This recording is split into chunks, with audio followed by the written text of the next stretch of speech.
علیکم ورحمۃ اللہ وبرکاتہ حامدوں و مسلیاً اما بعد عن عائشہ رضی اللہ تعالی عنہا قالت قال رسول اللہ صلی اللہ علیہ وسلم یغزو جیش الکعبۃ فاذا كانوا ببیداء من الارض یخسف باولہم وآخرہم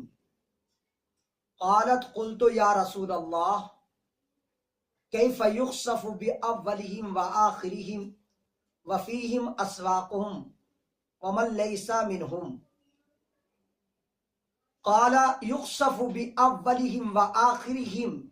ثم یبعثون علی نیاتہم رواہ البخاری فی صحیحہ ورواہ مسلم فی صحیحہ۔ رواہ البخاری فی کتاب البیوع۔ محترم سامعین، ہم نے کل آپ کی خدمت میں نیت کا محل کیا ہے اس کے سلسلے میں حدیث کی روشنی میں آپ سے بات اور گفتگو کی تھی۔ آج ہم آپ کو بتلانا چاہتے ہیں کہ نیت اچھی ہو یا بری اس کا بدلہ کیا ہوتا ہے۔ چنانچہ نبی کریم صلی اللہ علیہ وسلم کی اس حدیث مبارکہ میں جس کی راویہ حضرت عائشہ رضی اللہ تعالیٰ عنہا ہے، بیان فرماتی ہیں کہ اللہ کے رسول صلی اللہ علیہ وسلم نے فرمایا کہ کعبے پر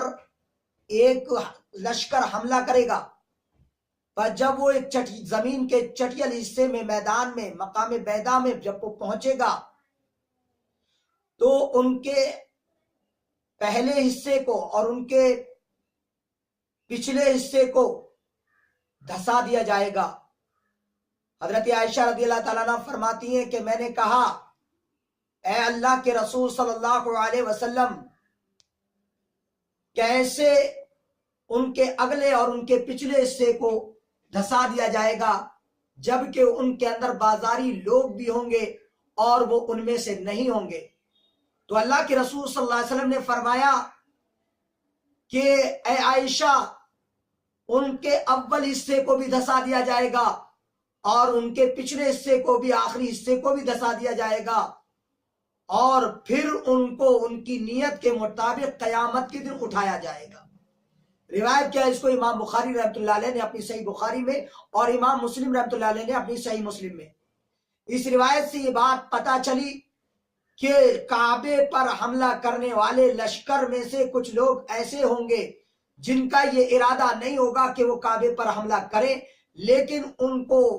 اس کی وجہ سے اس کی سزا میں کہ وہ کعبے پر حملہ کرنے والوں کے ساتھ گئے، ان کو دھسا دیا جائے گا، اور جب قیامت کا دن آئے گا اللہ تعالیٰ کے سامنے جب بارگاہ میں اللہ کی پیش کیے جائیں گے، جب انہیں دوبارہ اٹھایا جائے گا تو ان کی نیت کے مطابق انہیں اٹھایا جائے گا اور ان کی نیت کے مطابق ہی انہیں صلہ ملے گا۔ ان میں سے جن لوگوں کی نیت کعبے کے سلسلے میں بری ہوگی، اللہ تبارک و تعالیٰ ان کو ان کی برائی کا بدلہ نصیب کرے گا، اور جن لوگوں کی نیت جو ہے اچھی ہوگی تو ان کو ان کی نیت کی وجہ سے اللہ تبارک و تعالیٰ انہیں جو ہے ان کی نیت کا بدلہ دے گا۔ تو معلوم یہ ہوا کہ نیت کا، چاہے وہ نیت اچھی ہو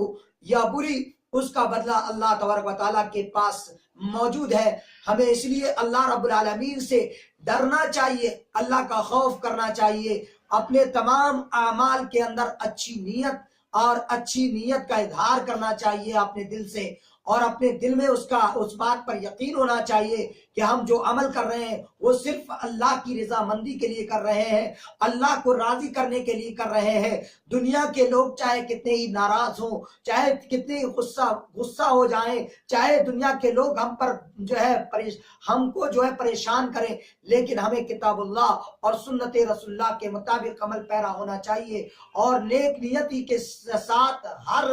جو ہے خیر کو پورا کرنا چاہیے اور ہر بھلائی میں حصہ لینا چاہیے، اور ہمیں نیت کے اندر اخلاص پیدا کر کے امر بالمعروف اور نہی عن المنکر کرنا چاہیے۔ اللہ تبارک و تعالیٰ سے دعا ہے کہ اللہ رب العالمین ہم تمام کو بد نصیبوں میں سے نہ بنائے جو بد نصیب اپنی نیتوں کی بنیاد پر جہنم میں جائیں گے، اور اللہ تبارک و تعالیٰ ہمیں ان خوش نصیب لوگوں میں سے بنائے جو اپنی اچھی نیت اور بھلی نیتوں کی بنیاد پر کتاب و سنت کے مطابق عمل کر کے جنہوں نے زندگی زندگی گزاری ہوگی اس کے مطابق انہوں نے چلا ہوگا اور ان کو اللہ تعالیٰ اس کی وجہ سے جنت میں داخل فرمائے گا۔ اللہ تعالیٰ ہمارا ان میں شمار فرمائے اور انہی میں ہمارا داخلہ فرمائے اور ہم سب کو جنت الفردوس دے۔ محترم سامعین، آپ تمام حضرات ہمارے دروس کو بڑے ہی شوق اور ذوق کے ساتھ سن رہے ہیں اور ماشاءاللہ آپ میں سے بہت سارے لوگ ہمارا جو ہے چینل جو ہے سبسکرائب کر رہے ہیں اور اس کے ساتھ ساتھ آپ لوگ لائک بھی کر رہے ہیں۔ ہم آپ کے لیے دعا گو ہیں کہ اللہ تعالیٰ آپ کو جو ہے زیادہ سے زیادہ دین کے معاملات میں حصہ لینے اور ہمارے درس کو سننے کے اللہ توفیق دے اور ہمیں کتاب و سنت پر عمل پیرا ہونے کی توفیق عطا فرمائے۔ آمین وآخر دعوانا ان الحمد للہ رب العالمین والصلاة والسلام علی سید الانبیاء والمرسلین والحمد للہ رب العالمین۔